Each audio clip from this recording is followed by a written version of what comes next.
Muy buenas noches, bienvenidos a Depredadores. Hoy desenterramos un caso que impresionó a la sociedad española de la época, la aparición de un cadáver descuartizado en Madrid, en la estación de Atocha. Corría el año 1929. Se trata del espinoso asunto de los crímenes pasionales. Empezamos.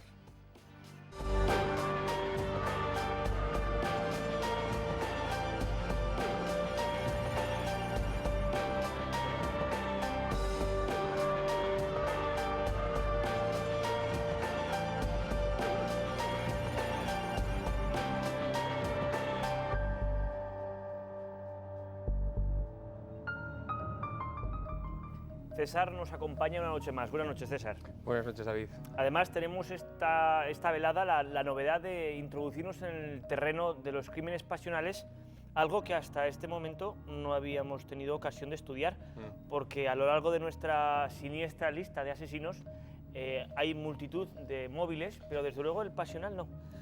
Sí que hay móvil sexual en muchos casos, pero amor no. El toque sentimental que tiene el crimen pasional lo estrenamos esta noche.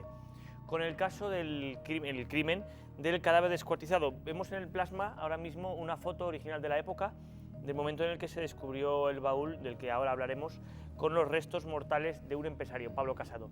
Pero va a ser César quien nos ponga un poco al corriente de los hechos que nos conducen a la estación de Atocha en Madrid en el año 1929. Cuéntanos, César. Sí, como tú bien has dicho, el macabro hallazgo de un cajón abandonado, imagino que en la cocina de Atocha, que ya empezaba a oler mal, ya a rezumar un líquido por debajo, pues desveló un contenido impactante y espantoso de un cadáver de un hombre descuartizado y decapitado, y que fue lo que puso a la policía en manos a la obra para descubrir que se trataba de un caballero barcelonés de bastante buena fama y buena familia, pero que sí que pudo morir en circunstancias bastante sospechosas. Como además estaba en tal estado de descomposición y, como ha dicho César, descuartizado, para la policía de la época, que no contaba con grandes medios, vemos ahora la fotografía, pues la foto del industrial, no debió ser fácil la identificación del cadáver. Esta pregunta me imagino que no te la esperabas. ¿Sabes tú cómo fue el tema de la identificación? ¿Cómo consiguieron saber cuál era la identidad del cadáver?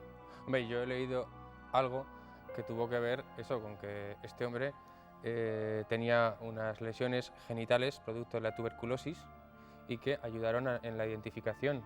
Ayudaron en, no sé si un familiar o un amigo muy próximo, pues de alguna forma eso es lo que orientó la búsqueda de la policía. Parece que le faltaba un testículo, o bueno, tenía algún tipo de lesión o amputación infecciosa por...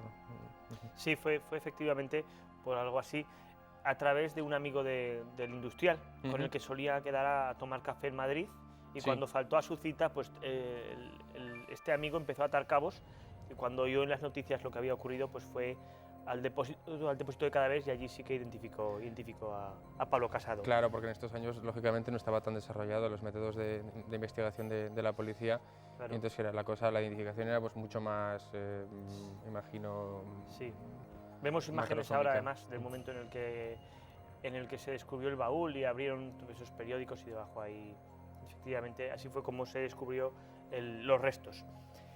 Una vez que se procede a la identificación, que como ya digo no fue fácil, llegamos al tema de los sospechosos. ¿La policía contó con alguno o cómo funcionó esto?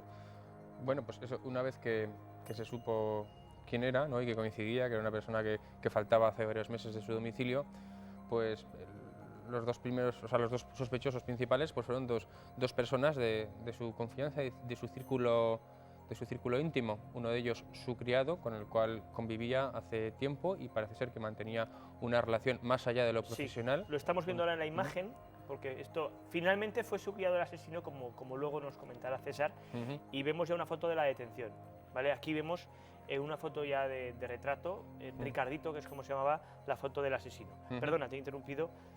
Sí, y otro de ellos, que fue durante algún tiempo el principal sospechoso, era un amigo íntimo con el cual salía de juerga por las noches, y que bueno, que era de buena familia, que eso también de alguna forma pues alertó a y dio interés a la prensa sobre el suceso. Entonces eran personas muy próximas, ¿no? El criado Sí, y un compañero y un amigo, compañero de juergas nocturnas. De juergas nocturnas. De buena familia. Sí, en todo caso, pues vemos aquí que a diferencia, ¿no?, que en otros crímenes había una relación afectiva muy directa, ¿no? O sea, eran personas con las cuales mantenía pues una estrecha relación, ¿no? Sí, luego entraremos en ese aspecto que es más turbio de lo que parece. Ahora, ya que me has hablado de esos sospechosos, que luego finalmente se demostró que uno de ellos era el verdadero asesino, y ya que hemos visto simplemente los hechos de forma muy sucinta, ¿no?, el hallazgo del cadáver descuartizado, la policía comienza a investigar, tiene ya 2 sospechosos, paramos ahí el momento, vamos a ver un poco el vídeo que hace un poco la recogida de ese crimen, y a partir de ahí ya iremos estudiando todos los apartados que solemos estudiar en este programa. A primeros de mayo de 1929, en la madrileña estación de Atocha se procedía a la apertura de los bultos no recogidos por los destinatarios. Al llegar a una enorme caja de madera que aparentemente contenía maquinaria, se observó que de ella salía un líquido y que desprendía un hedor insoportable. Una vez abierta, se descubrió en su interior que bajo unos periódicos arrugados y un lienzo de arpillera descansaban unos restos que parecían humanos. De la caja surgió un torso de varón adulto desprovisto de las extremidades inferiores y decapitado. El suceso tuvo una amplia repercusión en los medios de la época, y muy pronto comenzaba una investigación policial que no tardó en identificar el cadáver: Pablo Casado de las Navas, industrial catalán. Las pesquisas de la policía llevaron finalmente a la detención de Ricardito, el criado de la víctima. Meses antes, la noche del sábado 8 de diciembre de 1928, ambos habían mantenido una fuerte discusión en la casa del industrial. En varias ocasiones, Casado había manifestado su intención de despedir al criado, porque atravesaba por una situación económica inestable y porque las relaciones entre ellos se habían deteriorado. Ricardito tenía también cuentas pendientes con el amo, principalmente que le debía el sueldo de varios meses, así como quejas de que le trataba mal y le tenía muy abandonado. Aquella noche, Ricardito había visto a Pablo casado con otro hombre, un joven burgués llamado José María Figueras. Los celos añadían así a la conflictiva relación, lo que acabó provocando una fuerte pelea entre ambos. El criado terminó cogiendo una plancha eléctrica con la que golpeó al industrial en la cabeza, matándolo. A la mañana siguiente, Ricardito pensó en la forma de ocultar el cadáver y hacerlo desaparecer. Decidió decapitarlo para que nunca pudieran identificar el cuerpo, y así lo hizo. Después descuartizó el cuerpo con objeto de que cupiera mejor en una caja de embalaje que había cogido del sótano de la casa y que días después facturaría con destino Madrid. De la cabeza de su víctima se deshizo tirándola al mar en el puerto. En un principio se creyó culpable del crimen a Figueras y pasaron más de 20 días hasta que Ricardito se confesara único autor. Aunque las pruebas se amontonaban en contra de Ricardito, este solo confesó cuando la policía, en la reconstrucción del crimen, simuló que iba a enseñarle los restos de su víctima. Entonces se derrumbó y reconoció los hechos.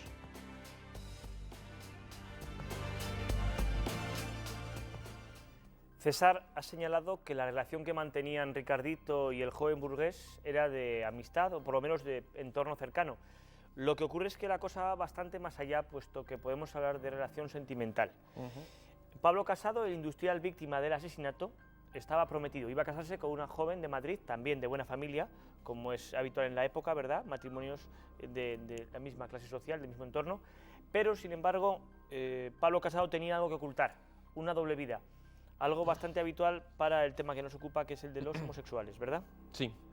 Cuéntanos un poco exactamente en qué consiste eso de la doble vida. La doble vida, bueno, yo creo que eso, que mientras la orientación homosexual ha existido siempre como una variante de la normalidad, de la conducta sexual del ser humano, lo que sí que ha variado mucho, según las culturas y épocas, ha sido la forma de contemplarla en la sociedad del momento, ¿no? Entonces, y en la sociedad de ese momento, desde luego, el tener una apetencia, un apetito y desde luego una conducta homosexual era considerado pecado, cuando no enfermedad o delito, ¿no? Entonces eso debía ser oculto, ¿no? Sí, recordemos que más adelante los homosexuales estarán recogidos en la ley de vagos y maleantes. Eso lo dice todo. Una sociedad muy retrógrada en ese sentido. Claro, claro. Entonces, eso, llevar una doble vida no es psicológicamente no es aconsejable para nadie, ¿no? Pero claro, parece que era una obligación en aquel momento, porque sí que era una figura además pues, de cierto prestigio, pues también era una persona de una cierta reputación, que tenía su negocio, que tenía una cara pública, pero luego pues la forma que tenía de convivir con esas apetencias homosexuales y de una relación afectiva homosexual, pues era ocultándolo. Por tanto, Pablo Casado se va a casar para cubrir las apariencias que la sociedad espera de una persona de alta situación social, pero en realidad mantiene al mismo tiempo una vida homosexual, digamos, pues, asistiendo y siendo visto frecuentemente en locales de ambiente barcelonés. Sí. Fruto de esas salidas, Sí. pues mantiene una relación sentimental con, digamos, este joven burgués, ya apellidado Figueras, José María Figueras, aunque la película se apellida Fábregas, y al mismo tiempo también tiene algo con Ricardito, con el criado, ¿no? Sí, sí, parece que eran eso, algo más que criado y señor, ¿no? Quiero decir.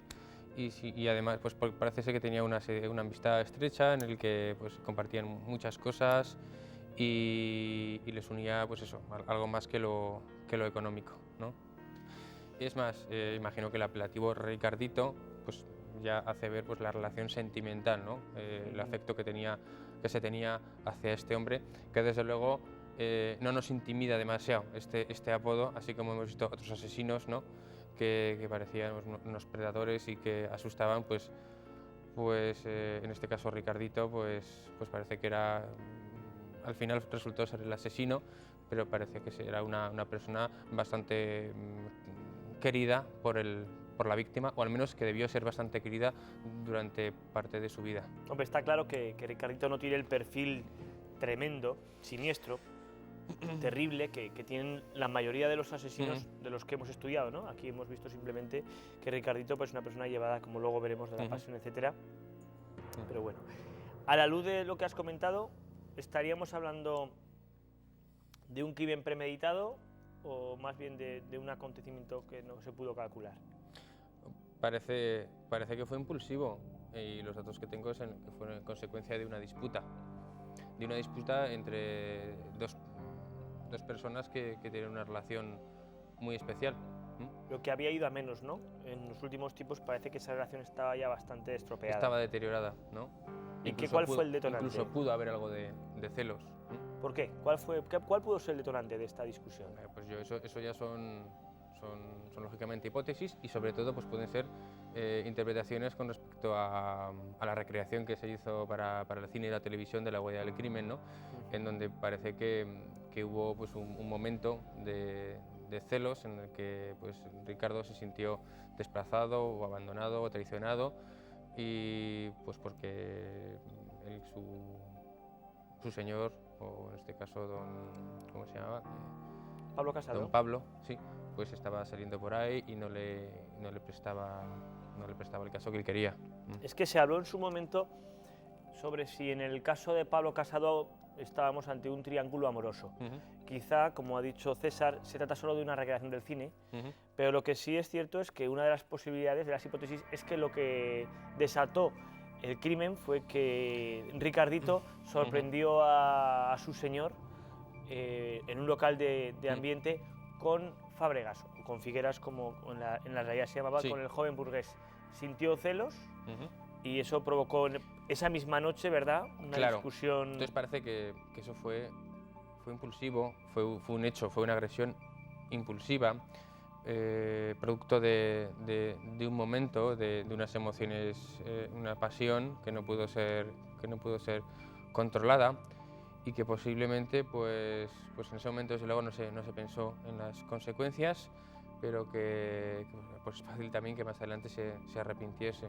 Vemos ahora en las imágenes cómo se recrea, ¿no?, ese momento en el que Ricardito contempla como la persona con la que se supone que tenía una relación, pues de algún modo flirtea con otro, ¿no?, con un tercero, que eso es lo que fomentaba. Efectivamente, los hechos serían por tanto eso. De eso, cuando ya la relación estaba deteriorada, y esa misma noche mantiene una discusión o lo que sea, aprovecha ya y lo mata, ¿no? Porque además, si no me equivoco, el propio Pablo Casado se está planteando despedirlo, ¿no? Porque dicen que a lo mejor tenía una situación económica ya un tanto dudosa. Sí, Le debía dinero a Ricardito. Sí, sí. Tenían cuentas pendientes, le debía bastante dinero, entonces sí que parece que eso, que no estaba en su mejor momento, ni su relación, ni la económica ni la sentimental, ¿no? De todos modos, perdón que te interrumpa, como eso ya es meterse un poco en el terreno de los móviles, y eso después quiero que César nos hable de ello, prefiero ahora sacar el tema del remordimiento.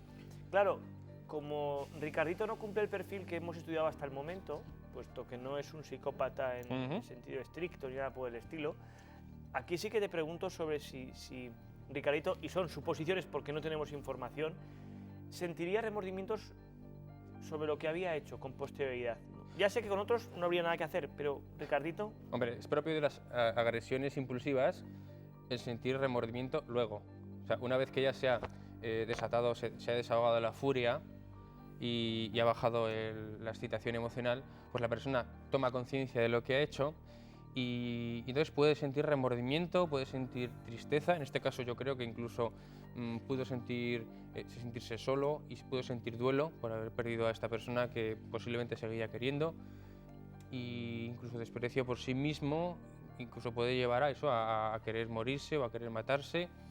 Y sí que había mucho componente, lógicamente, son actos sin pensar, pero que luego, lógicamente, al enfrentarte con la realidad, pues esto, pues sobre todo, pues habiendo sido tú el autor de la ejecución, de la muerte de un ser querido, pues imaginaos el conflicto emocional que eso conlleva, ¿no?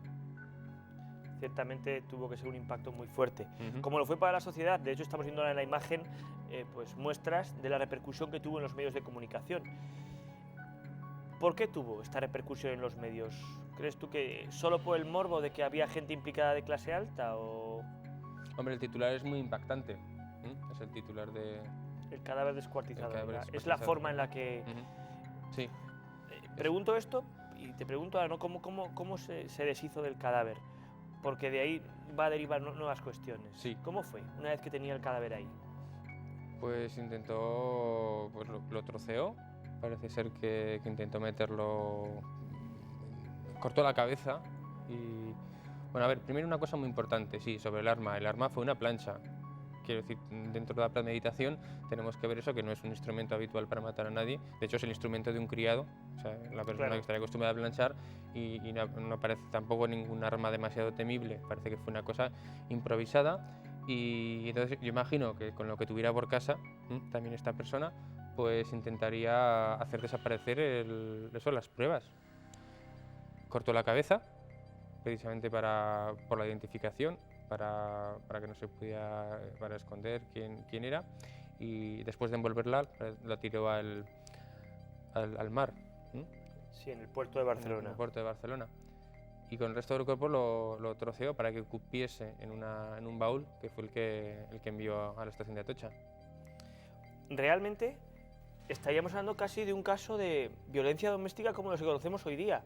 Una discusión casi conyugal, porque si bien es cierto que en la actualidad ya se asiste a los primeros casos de violencia entre matrimonios homosexuales, claro, en aquella época que aquello no estaba regulado ni muchísimo menos, pero sería como lo asimilado, ¿no? Sería un caso de violencia doméstica con resultado de muerte. Sí, que como vemos es una cosa muy actual, que sigue habiendo, pues desgraciadamente, muchas bajas por maltrato y por disputas domésticas.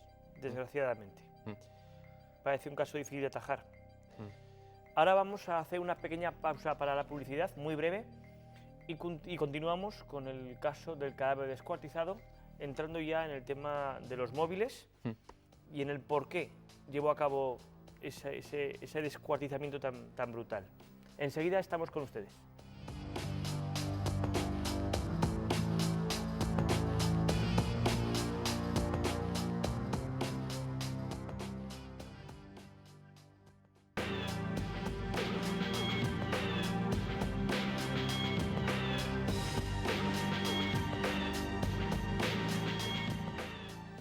César nos ha descrito cómo Ricardito descuartizó el cadáver de su antiguo señor, el industrial Pablo Casado. Esa frialdad a la hora de llevar a cabo una actividad que hubiera supuesto un shock para casi todas las personas contrasta un poco con lo que él ha defendido sobre un caso de un crimen pues, ocasional de una persona que en principio no responde al perfil de un psicópata ni nada por el estilo. La pregunta que ahora tenemos que hacernos es, Ricardito llevó a cabo un acto brutal, el de descuartizar el cadáver con ánimo de que no fuese descubierto, de intentar pues salvarse. La pregunta es, ¿de qué estaba huyendo Ricardito? ¿Era solo del crimen o realmente mediante ese descuartizamiento buscaba que además no saliese a la luz su propia doble vida? Porque también él tenía algo que ocultar. ¿Qué opinas?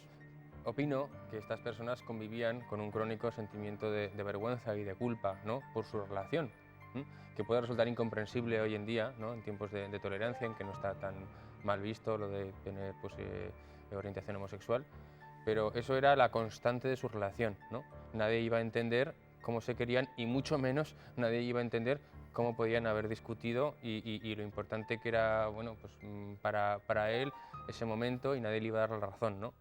Por supuesto, añadido a que había cometido un asesinato y el instinto de supervivencia, creo yo que era una persona que era, pues lógicamente, una persona que no tenía antecedentes, era una persona que en principio era cumplidora de las leyes y yo creo que tuvo miedo, tuvo mucho miedo al enfrentarse con la realidad de lo que tenía delante y de lo que había hecho y reaccionó, pues eso, por instinto de supervivencia. Y llegó a hacer eso que nos puede resultar tan difícil de entender, ¿no?, como desmembrarlo y meterlo en una caja, llevarlo en una caja y facturarlo. O sea, que es que eso sí que no lo podemos concebir, pero claro, estaba actuando bajo circunstancias emocionales extremas, ¿no?, y bajo ese miedo insuperable, ¿no?, que define también el derecho, ¿no? Entonces eso habría que tenerlo en cuenta, ¿no?, porque también tenemos que plantearnos si nosotros en circunstancias extremas a veces haríamos según qué cosas, ¿no? ¿Cómo reaccionaríamos? Pues eso, si nos quedáramos atrapados en un avión como los de la película Viven, si nos comeríamos unos a otros, o ese tipo de cosas, ¿no?, que uno no lo sabe de sí mismo hasta que ocurren, ¿no? Entonces, este hombre realmente no tenía antecedentes ni de sadismo, ni de canibalismo, ni de nada de eso, ¿no? Sí, pero insisto en que bajo ese perfil luego tenemos que hacerlo compatible con esa frialdad, que entiendo lo que dices del impacto emocional. Lo que ocurre es que tampoco fue inmediato.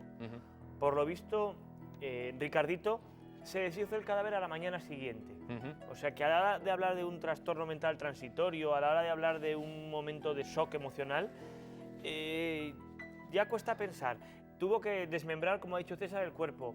Tuvo que bajar a buscar un cajón lo suficientemente grande.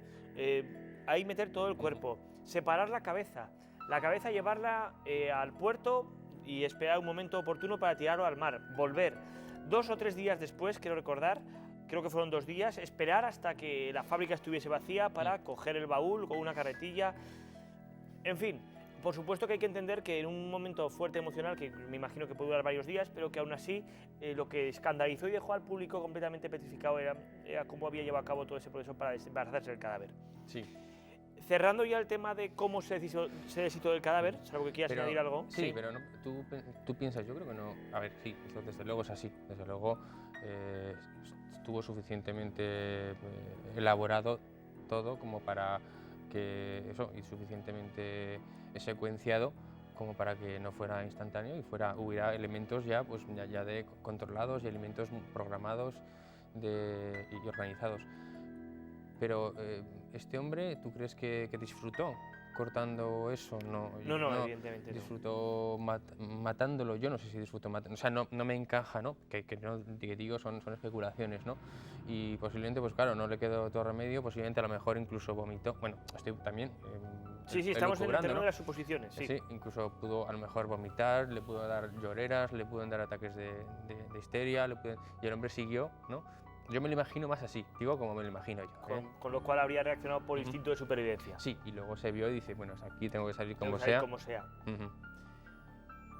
Pasemos ahora al tema del móvil. Cerramos ya, como decía, el asunto de cómo se desembarazó del cadáver y entramos en el por qué lo hizo. ¿Por qué un criado mata a su señor, con el que además había mantenido una relación estable? el móvil es pasional porque, como antes hemos comentado, lo de ese tercer hombre, el joven burgués, ¿es por tanto un crimen pasional?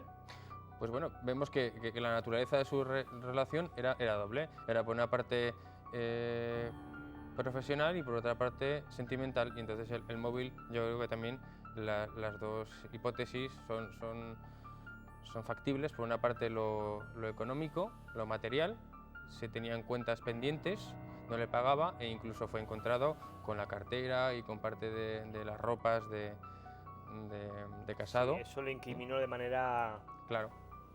Pero por otro está lo pasional, que sí ya es más difícil de medir, ¿no? Era lo que se querían o lo que se odiaban, ¿no? y esto es quizás lo más interesante desde el punto de vista psicopatológico, ¿no?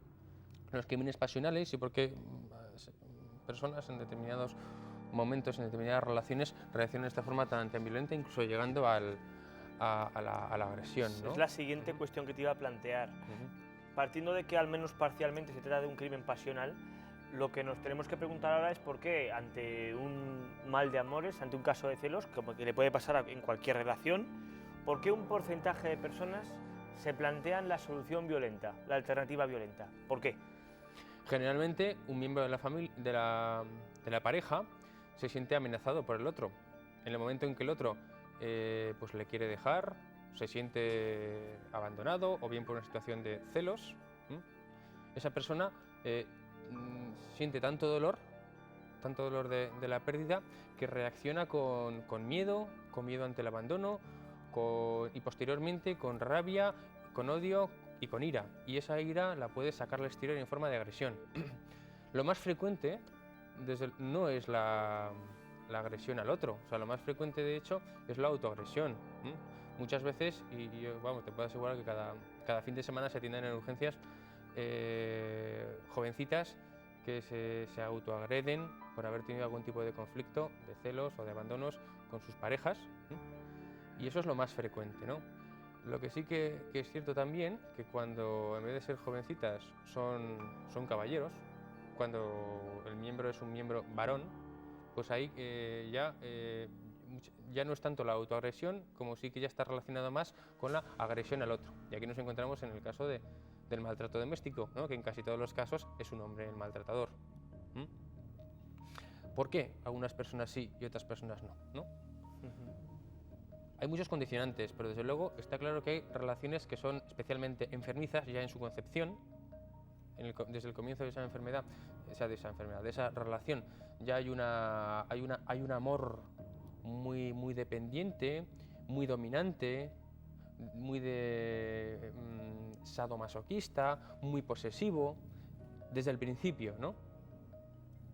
Y también hay unas personalidades típicas que se dan en este tipo de parejas, ¿no? Y que son personalidades pues, que manejan peor sus emociones, son personalidades emocionalmente o más dependientes o más frágiles, ¿no? Que toleran peor la relación, toleran peor lo que son los vaivenes de la relación, toleran peor la independencia del otro, la autonomía del otro, y enseguida se sienten amenazados en su seguridad personal por unos celos patológicos y por una sensación de sentirse rechazado o abandonado. Estas personas, pongamos el ejemplo más típico, que eso es el de trastornos de personalidad de tipo límite que llamamos, que sí que son este tipo de personalidad sí que los vemos en la práctica diaria, en la clínica, en las consultas, y son personas que quieren mucho a la persona que tienen al lado, pero quieren mal.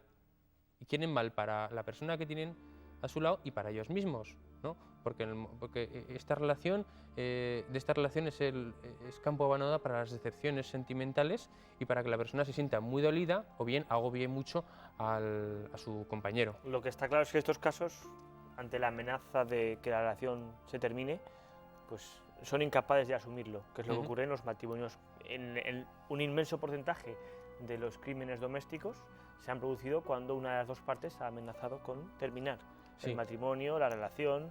Pues es una incapacidad de asumir ese final, ¿no? Sí.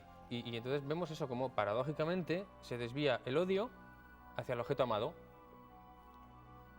Pero de acuerdo, hasta ahí de acuerdo. Pero yo ahora me planteo lo siguiente. Ricardito, que es el criado, tiene esa discusión, como él otros tantos, con resultado de muerte. Pero vamos a ver, ¿es que no se plantean que eso no puede salir bien? ¿Es que le da igual saber que va a ser detenido? ¿O lo que ocurre es que no le importa? Porque aquí, como tú muy bien has dicho, al no ser algo premeditado, no hay un plan de huida. Aunque Ricardito, en el caso que nos ocupa, trabajó bastante el asunto luego de desembarazarse del cadáver, pero lo cierto es que hay muy pocas probabilidades de éxito, puesto que no está preparado. Las probabilidades de cometer fallos son muy elevadas. Por lo tanto, ¿qué ocurre? No les importa el resultado final, que luego vayan a ser detenidos. Nada importa salvo la relación. Quiero decir, claro, o sea, él sabe, o sea, si él hubiera pensado esto, pensaría, el principal sospechoso va a ser el mayordomo, que soy yo. Quiero decir, si él hubiera pensado así, evidentemente no lo pensó así. O sea, luego sí que intentó, pues eso, librarse como pudo. Pero lo que actuó ahí fue lo emocional, ¿no? Y claro que sabía que le podían detener. O sea, a lo mejor no lo pensó en el momento de hacerlo. No lo pensó. Posiblemente si hubiera pensado más veces, a lo mejor no lo hubiera hecho. Igual hubiera hecho daño, o hubiera intentado ese resentimiento que tenía, pues hubiera intentado canalizarlo de otra manera, ¿no? Que fuera, pues bueno, mejor para todos, ¿no? Y lo que tú dices también es verdad. O sea, cuando la persona pierde, o sea, pierde a su ser amado, ya, aunque sea él mismo el que haya matado a su ser amado, muchas veces ya es que no le importa lo que hagan con él. Eso sí que pasa en los crímenes pasionales, no sé en este si sería el prototipo, sería el caso, pero sí que es que realmente esa persona ya ha perdido, él mismo ha matado al motor de su vida, pues, a la persona que más quiere, y entonces realmente se queda sin lo que más quiere y él mismo tiene su castigo y ya cualquier cosa que le pueden hacer muchas veces Ya casi parece que no importa. le parece que no importa, incluso va buscando recibir su castigo que cree que se merece. Y con respecto a la investigación, porque claro, viendo la tremenda repercusión de los medios de comunicación, como ya hemos visto algunos de los recortes de prensa, ¿cómo fue? Algo ha salido ya. Sí. Porque con el famoso tema de los problemas de identificación, que luego se resolvieron casi por casualidad, ¿no? Claro, en principio pues, se estuvo, al que más se presionó en un principio fue a este amigo. A Figueras, el joven burgués. Me imagino que para la policía tuvo que ser una sorpresa tremenda el descubrir la doble vida de Casado, porque en un principio se encontrarían con un caso de joven industrial asesinado, que además se iba a casar. Claro. O sea que en un principio no se plantearían para nada toda esa doble vida, ¿no?, en el entorno homosexual. Claro, claro. Y bueno, y luego pues hay una gran diferencia entre los dos sospechosos en el sentido de eso, de clase social, pues y en el sentido de buena familia y de educación, porque el otro era un pobre criado y bueno, pues al final pues tuvo que confesar, ¿no? Bajo cuando el juez ordenó la reconstrucción de los hechos, tuvo que confesar él, con lo cual la historia pues la sabemos de su boca, lo que pasó y lo que fue, pero sí que la policía parece que tuvo que presionar bastante y además se vio ver condicionada por los medios de comunicación. Bueno, entonces, si tuvieras que darnos un diagnóstico sobre Ricardito, sobre el perfil en un juicio, ¿cuál sería tu diagnóstico? A ver, pues yo veo que es un hombre que no tiene antecedentes psiquiátricos, no tiene antecedentes penales. Sí que parece que esa agresión homicida se produjo en un momento de acuerdo a unas circunstancias psicológicamente críticas en este hombre, ¿no? Y entonces yo creo que sí que el manejo de las emociones en condiciones normales de este sujeto era bueno, parece que era trabajador, no tenía otros problemas de relación, ni tenía otros problemas mentales, pero en un momento de discusión, de conflicto con su pareja, sí que se desbordó. Entonces posiblemente tenía una personalidad, pues ya digo, pues emocionalmente pues o dependiente, o inestable, o impulsiva, que desde luego favoreció que perdiera el control, pero en ningún caso le quita la responsabilidad. Aunque sí que existe esta figura, ¿no?, de lo que hemos dicho como atenuante, antes, ¿no? Como atenuante, lo que es el dejarse llevar por la pasión o el miedo insuperable, sí que está recogido en el nuevo Código Penal, ¿verdad? como circunstancias eximentes o atenuantes de la responsabilidad criminal. Supongo que teniendo en cuenta que confesó su crimen, Sí. el juicio sería como muy fácil, ¿no? Claro, Ahí no había mucho que... y de la forma que lo confesó además, o tal y como lo que pone, lo que se ve en el capítulo, lo que se ve en la película y lo que pone en los datos que tenemos, la versión oficial, que fue precisamente al reconstruir los hechos, al intentar abrir la caja en su presencia, ¿no? El cajón en su presencia, para presionarle, se vino abajo. ¿Se vino abajo por qué? Pues por realmente lo que significaba, el significado emotivo que tenía para él volver a recordar y volver a ver el cadáver de Pablo Casado. Entonces, pues ahí sí que, pum, lo que vemos, ¿no? El detonante, de nuevo, emocional, fue lo principal. Desde luego ahí no pensó con la cabeza. Se podía haber callado, aguantar un poquito más y pues, le estaban cargando además el crimen al otro. Entonces, podía haberlo hecho, pero no. Pues igual que le fallaron sus emociones ahí. No aguantó. Igual que le fallaron en el momento de la discusión. Porque las tenía, porque tenía emociones. No Claro. es como un psicópata que es capaz de que no Claro. tiene remordimientos. Claro. Él cayó, él sucumbió a esa Claro. presión del remordimiento también. Claro, claro. No pudo aguantar ese impacto, esa visión de la vergüenza, de la culpa, posiblemente del daño, del duelo, de ver a lo que en otro momento pues, fue su ser querido, pues descuartizado. Vemos, por tanto, que el caso de Ricarito es el caso pues, de una vida arruinada por un momento de fuera de control. Con un juicio tan claro, con una confesión en primera persona, la condena fue culpable y, si no me equivoco, la sentencia fueron a 16 años de prisión, que imagino que por aquella época la condena pues, se cumpliría de forma bastante íntegra, porque además el hecho de ser homosexual suponía pues, un aspecto negativo más, casi un agravante, por así decir, por lo cual imaginamos que luego sí que saldría y reharía su vida, pero sin duda marcado ya pues, por ese momento de su vida en el que cometió ese terrible error, ¿no? De cometer un crimen. Sí.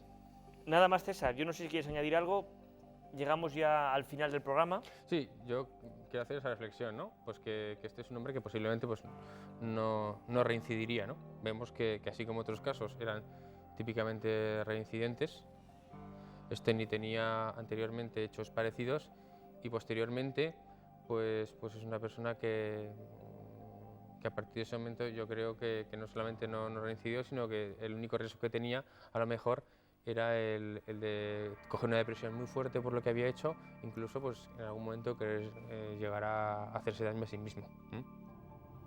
Los hechos pesan y él supongo que tendría salos de su pasado. Nada más por esta noche. Un crimen español, un crimen pasional, un crimen además de ese entorno que en aquella época era todavía más grave, el crimen de la homosexualidad. Os recuerdo a todos nuestro correo electrónico depredadores@ztv.es para que nos escribáis vuestros comentarios, vuestras propuestas. En realidad en nuestro programa cabe todo tipo de asunto que tenga un aspecto oscuro, un aspecto siniestro. Hay tantísimas cosas, por desgracia, que estudiar. En cualquier caso, seguiremos cada semana estudiando un caso e informándoos a vosotros. Muchísimas gracias. Muchas gracias a ti, César, como siempre, por tus intervenciones brillantes. A ti por tu invitación. Por favor. Y nada, os citamos como siempre a la próxima semana, donde hablaremos de un nuevo caso. Muy buenas noches.